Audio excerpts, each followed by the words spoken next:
Hello दोस्तों, welcome to unique learning centre.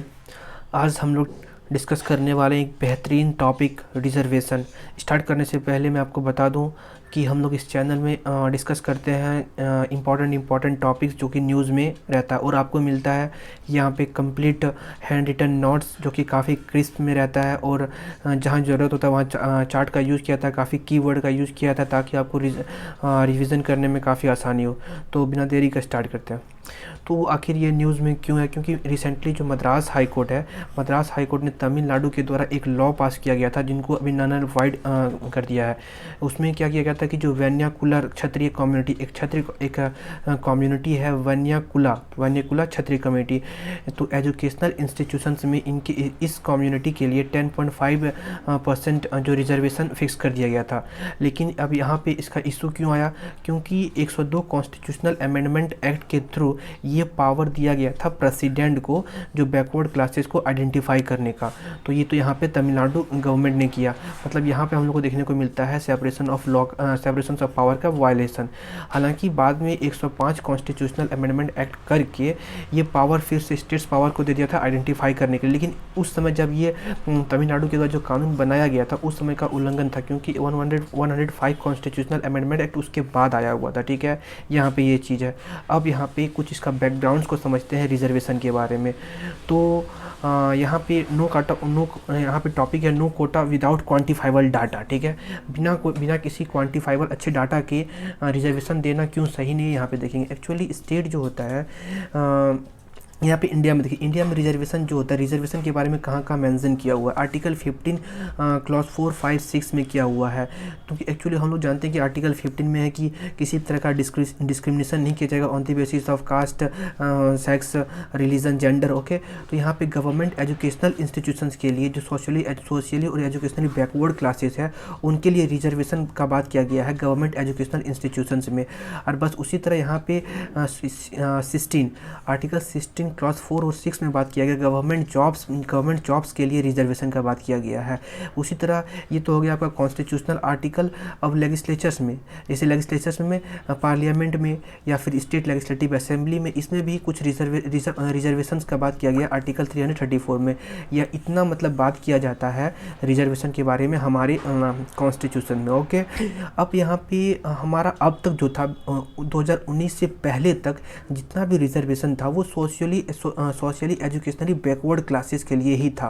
क्योंकि हमको पता है कि जब इंदिरा सैनी केस आया था 1992 में, उसमें साफ साफ बता दिया गया था कि रिजर्वेशन जो दिया जाएगा वो सोशली एजुकेशनली बैकवर्ड के बेसिस पे जो दिया जाएगा उसमें कैप लगा दिया था, लिमिटेशन की 50% से ज़्यादा नहीं होगा। यहाँ पे देखिए यहाँ पे, ठीक है, उसमें इसलिए जो था एसटी के लिए 7.5, एससी के लिए इतना, ओबीसी के लिए इतना, और ये जो इकोनॉमिकली वीकर सेक्शन है ईडब्ल्यूएस कर दीजिए इसका ईडब्ल्यूएस, ठीक है, इकोनॉमिकली वीकर सेक्शन के लिए है ये। तो उस समय जो था 49.5% था, लेकिन बाद में इकोनॉमिकली ईडब्ल्यूएस को ऐड कर दिया 10%, 59। अच्छा, ये ऐड क्यों किया गया? जब इंदिरा सैनी केस में लिखा गया था कि जो कैप सोशली एजुकेशनली बैकवर्ड के लिए इतना ही फिक्स कर दिया था 50%। लेकिन यहाँ पे देखिए इसका लूप होल्स कहाँ पे मिला? क्योंकि 2019 की बात है, अरुण जेटली ने कहा कि 50% जो कैप लगाया गया वो लगाया गया है क्या बोल सकते हैं इसको कि सोशली एजुकेशनली बैकवर्ड क्लासेस पे। उसमें मेंशन नहीं किया गया इकोनॉमिक वीकर सेक्शन का मेंशन नहीं किया गया। तो जो इकोनॉमिक अगर वीकर सेक्शन का रिजर्वेशन दिया जाता है तो ये किसी तरह का कोई इम्पैक्ट नहीं पड़ेगा सुप्रीम कोर्ट के इस जजमेंट पे। ठीक है, इसलिए यहाँ पे दिया गया था। अब बाद में तो उस समय तो SC ST के लिए गया था। अगर बात करें OBC का रिजर्वेशन के लिए ना, तो OBC का रिजर्वेशन को बाद में ऐड किया गया था। कब ऐड किया गया था? तो एक टर्म हमको याद रखना है, मंडल कमीशन रिपोर्ट 2019। इस कमीशन बैठाया गया था, इसके मोरारजी देसाई के द्वारा बैठाया गया था। वैसे ये तो मंडल कमीशन रिपोर्ट 1991 के बाद ऐड किया गया OBC को, यहाँ पे आपको ये जानना। और उसमें एक क्रीमी लेयर का कॉन्सेप्ट भी ऐड किया गया था। लेकिन जो है क्रीमी लेयर का कॉन्सेप्ट उसमें जो ऐड किया गया था ना, तो वो SC और ST के लिए था, OBC के लिए ऐड किया गया था, SC और ST के लिए ऐड नहीं किया गया। तो ये यहाँ पे इशू आ जाता है कि वैसे ये बहुत बड़ा इशू है कि SC और ST को भी इसमें इंक्लूड करना चाहिए। इसके लिए यहाँ पे 1992 का जजमेंट के लिए रिव्यू का बहुत बार ऐसा इशू उठा भी और जजमेंट भी दिया गया, लेकिन ये भी पेंडिंग में बहुत। जैसे आप बात करो तो एक जजमेंट है, मैंने यहाँ पे कहीं पे लिखा हुआ होगा, हाँ यहाँ पे देखिए, जैसे फाइव जज बेंच बैठा था 2018 में जर्नैल सिंह केस में। तो उसमें बताया गया था कि क्रीमी लेयर को एक्सटेंड कर सकते हैं हम लोग एससी और एसटी के लिए। यहाँ पे मैं लिख देता हूँ, एससी एंड एसटी के लिए भी क्रीमी लेयर को एक्सटेंड करने का बात किया गया था, ठीक है। लेकिन अभी तक ये पेंडिंग में ही है।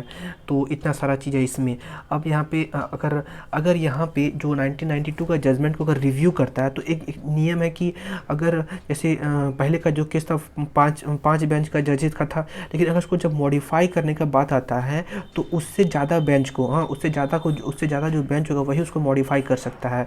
अब इसमें क्या करेगा, तो extension of creamy layer SC और एसटी के लिए भी इसमें देखेगा, ठीक है। यहाँ पे ये इसका इशूज़ था। तो यहाँ पे सुप्रीम कोर्ट कहता है कि अगर ऐसा अगर रिजर्वेशन कास्ट जो बेस्ड रिजर्वेशन सिर्फ सॉलिडली जो कास्ट बेस्ड रिजर्वेशन नहीं दिया जाना चाहिए है, और ऐसा होता है तो ये एक बोल सकते हो नाजायज़ है कॉन्स्टिट्यूशन के अंडर में। इसलिए सुप्रीम कोर्ट ने गवर्नमेंट को कहा है कि एक कोई भी रिजर्वेशन देने के लिए जस्टिफिकेशन जो होगा वो एक क्वान्टिफाइबल डाटा के अनुसार ही होना चाहिए, ठीक है। ये चीज़ यहाँ पे इस आर्टिकल में हम लोग चर्चा की है। अगर आपको इस तरह का वीडियोस और पसंद आता है तो फिर आप चैनल को सब्सक्राइब कर सकते हो। आपको इसका PDF टेलीग्राम चैनल में मिल जाएगा, लिंक है डिस्क्रिप्शन में। चलिए, थैंक यू।